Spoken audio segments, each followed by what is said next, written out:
Yeah, same eyes and pink. Fucking bitch! Bitch. The spirit is more powerful than I thought. Giddy up.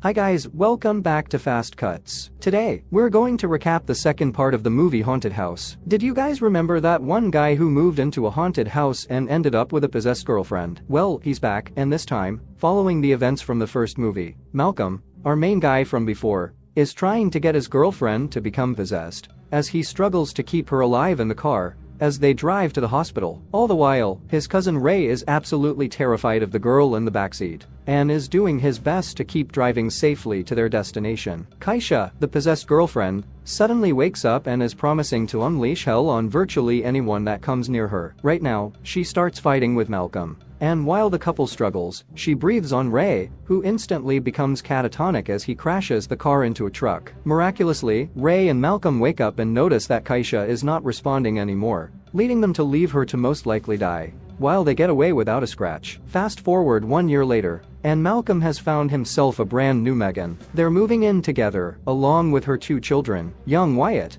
who has a creepy imaginary friend, and rebel teenage girl Becky, who obviously aren't too thrilled about the whole move. Malcolm and Megan don't really care though, as they continue to celebrate their romance. By the way, Malcolm is kind of shocked that he is dating a white girl, much to Megan's annoyance. Welcome. So now we're going to need context from the first movie. Back when Malcolm moved in with his now ex-girlfriend Kaisha, he had a dog named Chillo, one he left quite a lot, as anyone would, but Kaisha accidentally ran him over, instantly killing her. Apparently, our boys still miss the dog, so he decided to get a brand new pup who looked like Chillo, apparently named Chillo Jr. While Malcolm records the whole moving process, Chillo Jr. starts barking non-stop, and well, a piece of furniture lands on top of her, killing her instantly. Again, Malcolm is suffering from a little paranoia about the house moving in, and basically every strange movement and noise he hears around the home. Again, rightfully so. Anyway, while his wife sorts her stuff out of the boxes, she pulls out an evil doll that's an exact look-alike of Anebelle, and non-gently places her on the bed. Malcolm is a little bit weirded out at first, but let's just say that he eventually warms up to her presence. And yes, there's no easy way to say this, but Malcolm ported the doll. Later, Malcolm decides to explore the house and runs into some old recordings from the previous owners. Naturally, he places the videos and sees a family hanging from a tree, while some mysterious dude tries to kill them. Sounds familiar? This time around, the guy is having quite a hard time killing them and actually proves to be unsuccessful at it. After watching the recording, Malcolm is 1,000 times more paranoid, and even sees Kaisha at the window. But just as soon as he saw her, she vanished right then and there. Megan accidentally gives him a fright as he jumps at the sight of her, accidentally upsetting her. Following the brief argument, Megan and Malcolm get to bed and start getting a little funky. Megan doesn't mind being recorded, especially not after Malcolm installed cameras in every corner of the house, so they have a little sex tape. The next morning, Malcolm re-watches the video and alarmingly calls Megan once he spots the creepy animal doll move her head during the tape. Our girl rushes to see what he's talking about, but her attention is directed elsewhere. Megan needs to practice some self-love. The Anebelle-looking doll is now absolutely obsessed with him, and has even created a Facebook profile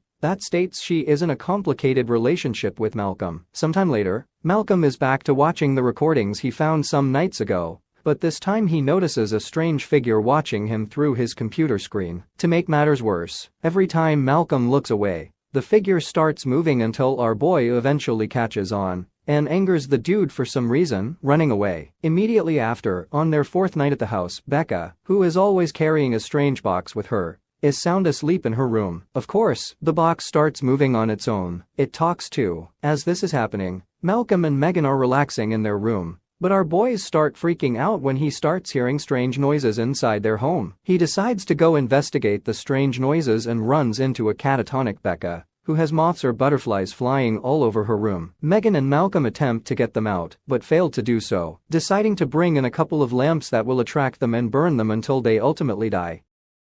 The next day, Malcolm plans on spending some quality time with Megan's son, Wyatt, who is apparently on a tea party with his imaginary friend. Malcolm joins in on the party and sips on the tea, but notices that it's not tea at all, but rather a straight-up vodka. He decides to quit their quality time and heads to meet with an evil doll in order to try to peacefully break things off with her. But as he does so, he admits he'd like to keep her and Megan just being selfish right now. The strange things keep happening around the house. Malcolm comes to the conclusion that it's about time to start finding professional help. He talks to an expert named Professor Wilde, who tells him that the person in the recordings trying to kill families is actually a demon named Akale. The crazy doll is back to her antiques and starts plotting her revenge against Malcolm and the family. She keyed his car and talked about Anebelle needing some psychiatric help. The next day, Malcolm stumbles into the kitchen and finds his worst nightmare right before his eyes. He happened to find Megan having a drink with none other than Kaisha herself, his ex-girlfriend that was supposed to be dead. To make matters worse, a seemingly normal Kaisha decided to tell Megan about how Malcolm left her for dead during a car accident. Megan is appalled. Once Kaisha finally leaves, Malcolm confesses everything that went down between them. Later, Malcolm has his brand new neighbor, Miguel, over to try and get him to help with the whole haunted house thing that's been going on. Of course, Miguel is no expert,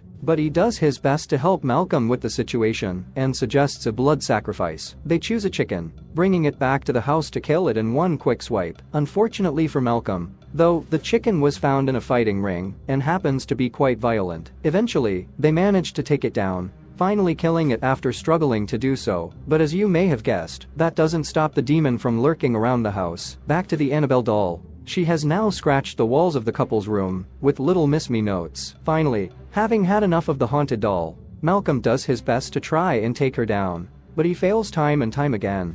No matter how hard he tries, he can't get her to die. Megan runs into Malcolm trying to kill the doll and notices the scratches on the wall. Noticing that something is up with her boyfriend, Malcolm schedules a family meeting and tells everyone about what's been happening, explaining that the doll is alive and that the house is possessed by some sort of demon. But as you may have guessed, they don't believe a single word of it and think that Malcolm is going crazy. We then cut back to Malcolm watching the videos of the demon killing the families, but getting drunk while he does so. The next morning, Wyatt finds him absolutely passed out as he bullies his stepdad for being such a lightweight. Seeing as nothing works, Malcolm decides to ask Father Doug, an unconventional priest who tried to exorcise Kaisha back in the day. However, he makes absolutely no sense when he talks and tries to relate to the demons that are hunting them. Malcolm trusts him with his wife and convinces him to visit his house one last time to get the demon out of it. Now with Father Doug on his side, Malcolm recruits a couple of famous investigators, Ned and Noreen,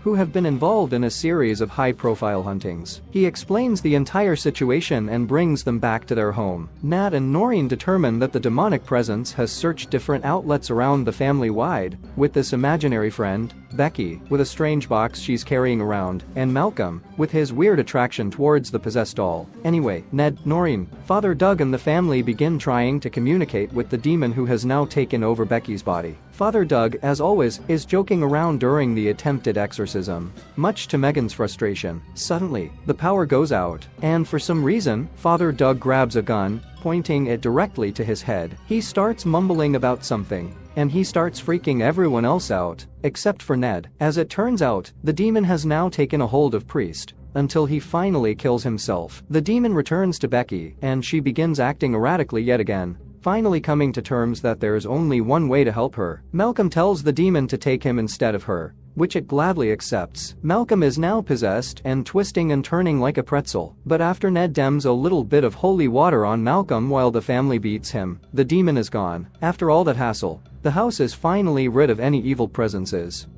As Megan and Malcolm watch a show together without a care in the world, except for Malcolm who still feels like something's off. Out of nowhere, Kaisha shows up yet again and twists Megan's head, instantly killing her. Ray then shows up out of nowhere and notices that Megan and Becky are dead. Wyatt is missing, while Malcolm explains that he is hiding from Kaisha. Of course, right then and there, Kaisha appears one final time, while Malcolm screams into the camera, and the movie ends. So, let me know in the comments, and as always, don't forget to subscribe, like this video, and see you next time.